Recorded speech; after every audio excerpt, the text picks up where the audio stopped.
Loi, braquage, culture, une semaine très chargée en France. On décortique les grands moments. C'était vraiment une semaine de fort contraste, entre justice historique et gros défis pour la sécurité. On commence avec la justice. Il s'est passé des choses qui pourraient bien changer la donne. Premier point, une nouvelle loi pour enfin clarifier la notion de consentement sexuel en France. Et au cœur de cette loi, il y a ces mots « librement et explicitement consenti ». C'est la nouvelle norme.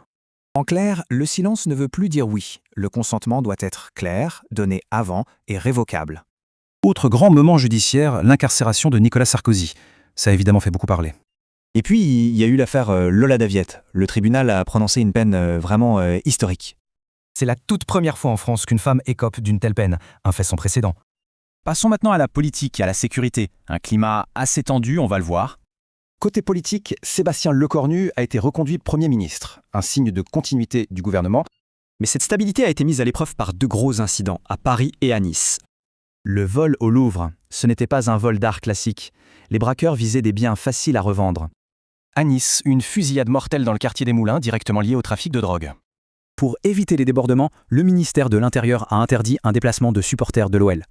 Malgré tout ça, la vie culturelle, elle, était en pleine effervescence. On jette un œil.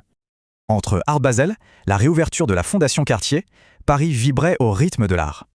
La vie quotidienne, c'était aussi ça. Le début d'Art Basel, les bouchons et le changement d'heure. Et qui dit vacances de la Toussaint dit forcément gros embouteillage. Bison futé à vue rouge. Alors au final, que retenir? Clairement, une semaine de fort contraste.